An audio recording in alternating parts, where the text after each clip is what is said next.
Hey guys, welcome back to week 6 of our feature videos. This week I'm going to feature the Miscanthus family, Japanese silvergrass, and there's lots of different varieties.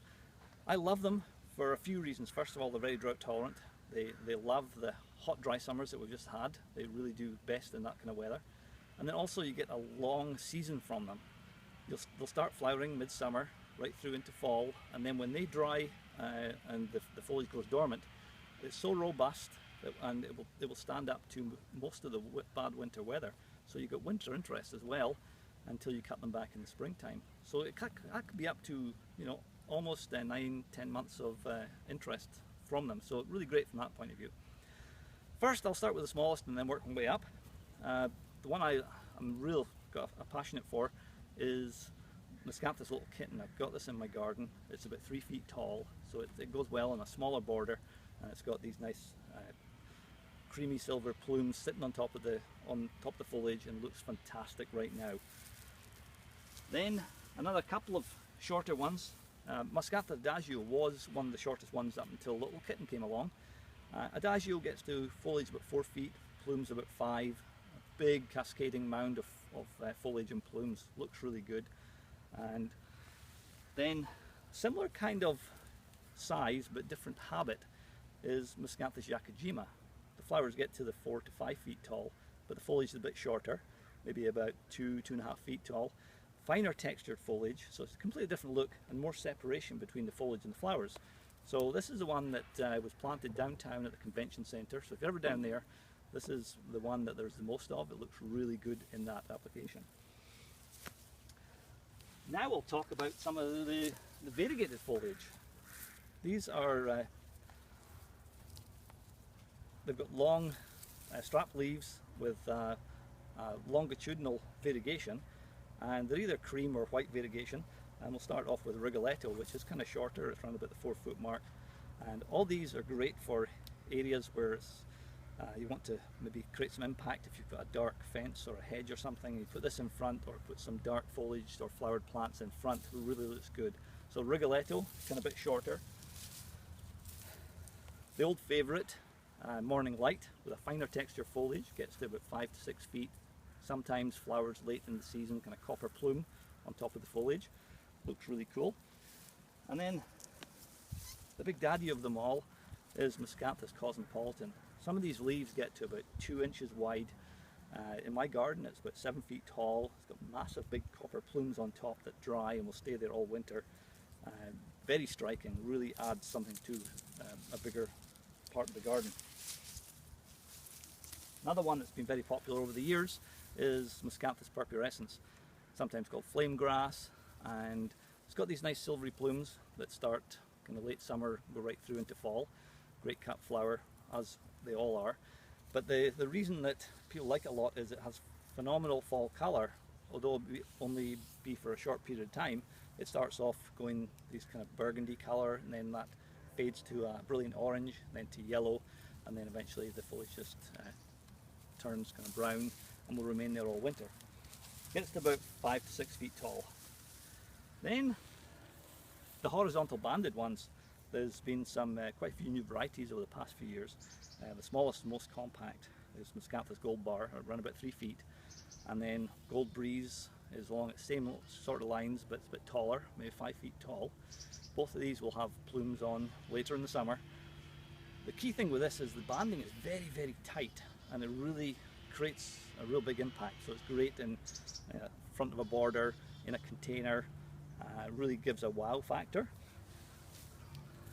Before we had those ones, then it was more like Miscanthus strictus or Zebrinus, and commonly named porcupine grass or zebra grass. They were taller plants. They get to like 6 to 8 feet tall, broader spaces between the banding, so not quite as dramatic, but certainly a bigger plant. Then more recently we've had actually Miscanthus Lotum, which is actually a member of the Miscanthus giganteus family, which is the tallest one we grow. But this gets to about 8 feet tall and has these broad horizontal bands on it, and also late in the summer, if it's a really long summer like this year, it should have this copper plume, maybe in October time. So then the more commonly kind of known, or most of the Miscanthus Japanese silvergrass tend to be around about the 5 to 7 feet mark. And one that's been growing a lot over the past few years is the rot silver, which is characterized by its 5-foot foliage, and then these nice silvery burgundy plumes sit right on top of the foliage at about the 6 feet mark. Really awesome, beautiful cut flower. One of the most popular over the years has been Miscanthus gracilis, and it's been growing, though it doesn't reliably flower here, mostly for its fine textured foliage and also its habit. It's very vase-shaped in habit, and a lot of people like that in the garden. It gives a different texture in amongst their more leafy plants. Summer like this, I predict this will flower in October, and it'll have nice copper plumes right on top of the foliage, but rarely flowers in the lower mainland. More recently, along similar kind of lines and shape and size is Miscanthus graziella, and it does reliably flower and also has phenomenal fall colour as well. It may be just slightly taller, 6-7 feet in flower, but the flowers start off a nice coppery colour and then dry to a silver colour. Now, just over this year, we actually had a new introduction, which is Oktoberfest, which is supposed to be very closely related to Graziella, but even better fall colour. So I'm really excited about that. I can't wait to see it. If it's better than Graziella, then it's going to be phenomenal. And same sort of shape, size. It appears to me the leaves, the foliage is just a wee bit broader, but I'm excited to see what that turns out to be like. Here, I can show you, is Miscanthus purpurescens, or flame grass. You can see how this older plant is really getting some nice fall colour on it already. And behind me I've got some 2-gallon versions of some of these. The biggest Miscanthus is Miscanthus giganteus.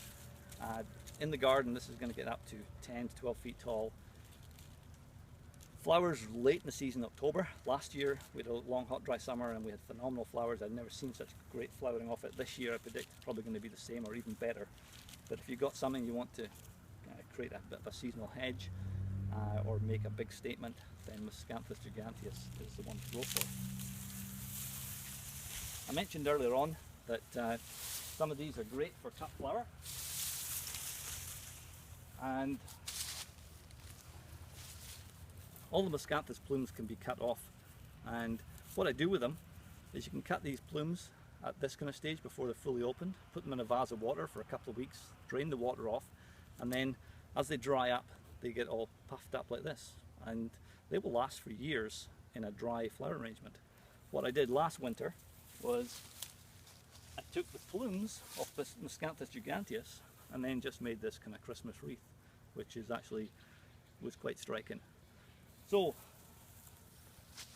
for this week our feature plants are going to be Miscanthus Little Kitten and Miscanthus Yakujima that we're putting on for 30% off.